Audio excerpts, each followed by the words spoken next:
এবার আমাদের তো বেসিক কাজ সব কিছু কমপ্লিট না, এবার আমাদের পেজে তো এডিটার সাপোর্ট দিতে হবে। আমরা তো এখন পেজে গেলে তখন এডিট করতে পারতেছি না, পারতেছি সাপোজ এই যে ভিউ ফ্রন্ট পেজ কিছু আসতেছে না। তো সাপোজ আমরা কন্ট্যাক্ট পেজটা করবো, কন্ট্যাক্ট পেজটাও তো এখন কিছু নেই। এখন যদি আমি এখানে এডিট করতে যাই তাহলে কি আসবে, ডিরেক্ট তুমি কোড দিয়ে করতে পারো, অথবা মানে বেসিক একেবারে যে থিমটা সেটা তুমি কোড লিখেও করতে পারো, তাই না? তো এভাবে তো আর এটা ডিজাইন করা সম্ভব না, সম্ভব না। তাহলে এবার কী করতে হবে,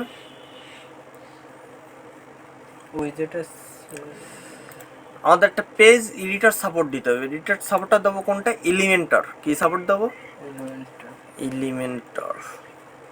তাহলে আমার এই এলিমেন্টরটা কোথায় রেখে আসবো, প্লাগইনের ভিতরে নাকি? আমরা আছি বর্তমান থিম ডিরেক্টরিতে, আর প্লাগইন ডিরেক্টরিতে রেখে যাই আমরা আগে। এটা আচ্ছা, এবার যদি আমরা প্লাগইনে আসি, এখন তো আপডেট চাচ্ছে তাই না? তো এটা আমরা আপডেট দিয়ে দিই।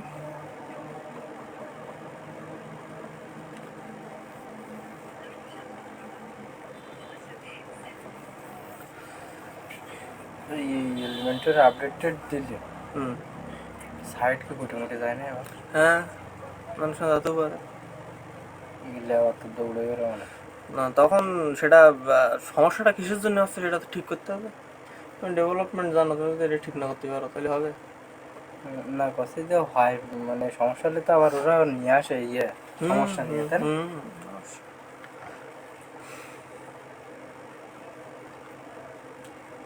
কিন্তু পুরোটাই তো আপডেট আসবে না, আসবে? হ্যাঁ, আসে, সবগুলো আপডেট আসে।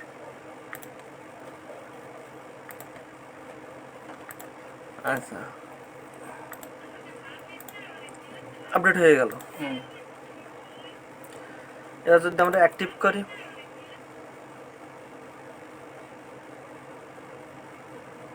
আমাদের অ্যাক্টিভ হয়ে গেছে। কিন্তু ক্রস দিয়ে কেটে দিই।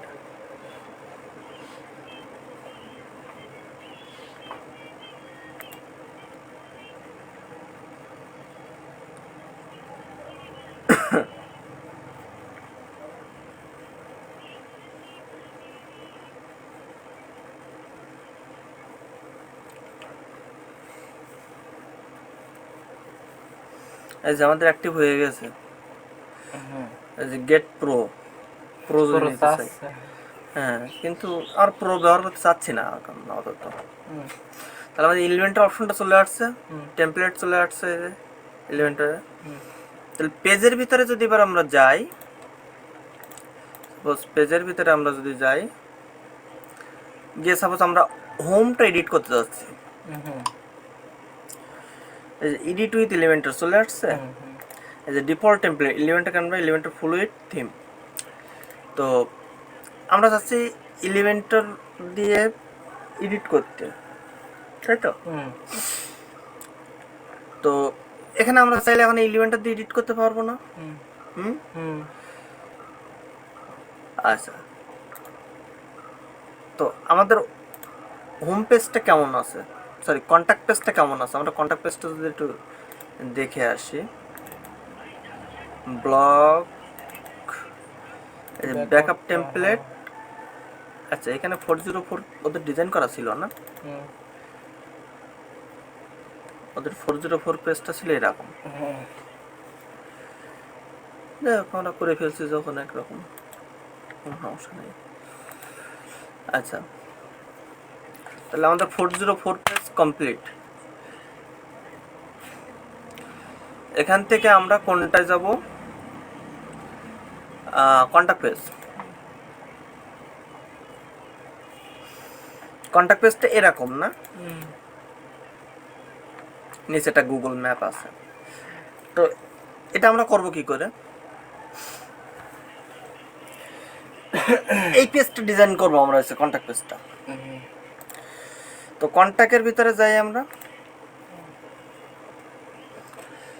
গিয়ে এখানে দেবো আছে এডিট উইথ এলিমেন্টার। আচ্ছা, কন্ট্যাক্ট পেজ করতে গেলে আমাদের আগে তো একটা ফর্ম লাগবে, তাই না? কন্ট্যাক্ট ফর্ম 7 নিতে হবে। এখন এর জন্য আমরা ডিফল্ট নেই কন্ট্যাক্ট ফর্ম 7, অথবা কন্ট্যাক্ট ফর্ম 7 সবাই ব্যবহার করে। আমরা একটা প্রিমিয়াম ভার্সনের প্লাগ ইন নেই, যেমন প্রো প্লাগ ইন, কিন্তু এটা ঠিক আছে। কি প্লাগ ইন? ফ্রম ক্রাফট, ঠিক আছে। এখানে যে কোনো ধরনের ইয়া করা যাবে, ফর্ম করা যাবে দিয়ে। এই যে তো ফর্ম ক্রাফট আমরা অ্যাক্টিভ করি, অ্যাক্টিভ হয়ে গেছে। ওকে, এখানে আমাদের কাজ শেষ। এই যে ফর্ম ক্রাফট চলে আসবে, পেজের ভিতরে একটা লোড দিই। এই যে ফর্ম ক্রাফট চলে আসছে। ওকে, ফর্ম ক্রাফটটা আমরা পরে যাচ্ছি। এবার কন্ট্যাক্ট পেজটাকে এডিট করি, এডিট উইথ এলিমেন্টর।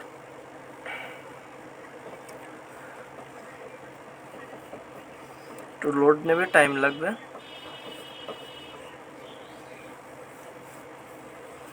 আচ্ছা, এখানে বলতে sorry the content area was not found in your page, must the contained in the current template order Elementor and all. আচ্ছা, আমরা এখানে কি কি পেজ করছি থিমের ভিতরে? 404 ডট করলাম, দুটো ওদের 404 করা আছে। দিলাম। আচ্ছা, ওখান থেকে এসে আমাদের ফুটার করা আছে, তাই না? আচ্ছা, ফাংশন তো আছেই, ইন্ডেক্স আছে, হেডার আছে। আচ্ছা, সার্চ। আচ্ছা, আমাদের যেটা করতে হবে সেটা হচ্ছে পেজ ডট পিএসপি। কি নামে করতে হবে? Page dot PSP. এখানে দেখো পেজ করা আছে কিনা, পেজ ডট পিএসপি। তো আমরা কাকে নেব ওটা করার জন্য? সাপোজ ইন্ডেক্সে কপি করে নিতে পারি, নিয়ে লিখলাম পেজ। এটাকে করার জন্য আমরা কি করব? এই যে এক্সার্ট আছে না, এখানে আমার কি বলতেছিল, এখানে যখন আমি এখানে এডিট উইথ এলিমেন্টর দিছিলাম তখন কিন্তু আমার কন্টেন্ট করতে বলতেছিল। এক্সাক্টের জায়গায় কি করব আমরা? কন্টেন্ট। আর যা আছে থাক। এই যে মাস্ট বি দা কি কল করতে বলতেছে? Call the content the current template. আচ্ছা, বেসিক যেটা আছে পেজ ডট পিএসপিতে, আমরা এগুলো তো আমার দরকার নেই। সোশ্যাল মিডিয়া দরকার আছে, পেজের ভিতরে তো দরকার নেই আমার। আচ্ছা, রিড মোর বাটন আমার দরকার নেই। আচ্ছা, পেজের ভিতরে আর কি দরকার নেই আমার? এখানে কি আছে? পেজিনেশন আছে। এই পেজিনেশন তো আমার দরকার নেই। দরকার আছে? দরকার নেই। আচ্ছা, এগুলো আমাদের কোনো কিছুই দরকার নেই। সাইড বার থাক, ইউ পোস্ট এগুলো থাক। এবার যদি আমি লোড দেই, সাপোজ এখানে একটা লোড দিলাম,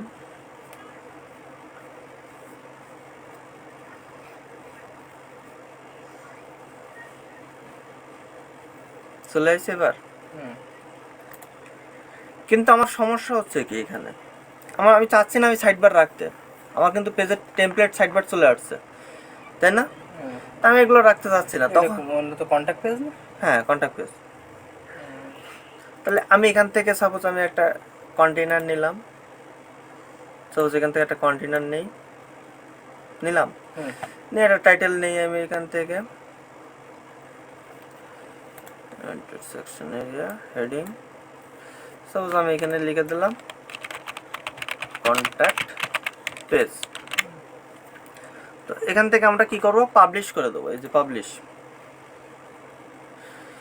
তো কন্ট্যাক্ট পেজটা যেহেতু পাবলিশ করছে, আমার কন্ট্যাক্ট পেজটা কেমন আসতেছে একটু লোড দেই। এলিমেন্টটা ডিলিট করছি, চলে আসছে এলিমেন্টটা। এখান থেকে ভিউ করি, আসছে কন্ট্যাক্ট পেজ। কিন্তু আমি চাচ্ছি না যে এই সাইড বারটা থাক, তাই না? এই যে টাইম চলে আসছে, এগুলো আমি রাখতে চাচ্ছি না। তো এগুলো আমরা কিভাবে অফ করবো? এটা হচ্ছে page.php থেকে আসছে না? হ্যাঁ, তো ওগুলো তো থাকবে না। এই ভিউ থেকে আমরা অর্ডারটা চালু করে এই যে স্প্যান আছে টাইম টেবিলের জন্য, আমরা এটা টোটাল অফ করে দিই, দিলাম। এবার যদি আমরা লোড দেই, টাইম টেবিল চলে গেছে, কন্ট্যাক্টটা আছে। তো এটা পাচ্ছে কি, এটা টাইটেল থেকে পাচ্ছে, এই টাইটেল থেকে আমরা টাইটেল অফ করে দিই। পাইছে শুধু কন্ট্যাক্ট পেজটা আমরা এখানে দিয়েছিলাম, কন্ট্যাক্ট পেজটা পাইছে, তাই না? এবার আমরা চাচ্ছি না যে সাইড বারটা পাক, তাই না? তো এখান থেকে আমরা এডিটে ক্লিক করব। ক্লিক করার পরে এই যে টেমপ্লেট আছে, আমরা চাচ্ছি এলিমেন্টের ফ্লুইড আপডেট করে দেব। দেওয়ার পরে এবার যদি আমরা ভিউতে যদি একটু লোড দেই, পাইছে ফ্লুইড সাইড বার কে পাচ্ছে? না, আর পাচ্ছে না। আর পাচ্ছে না। বুঝলাম বিষয়টা। এবার আমরা কন্ট্যাক্ট পেজটা তাহলে ডিজাইন করে ফেলি। একটু লোড দেই, এখানে একটা লোড দেই, দিলে আমাদের যা আছে সব ক্লিয়ার হয়ে যাবে।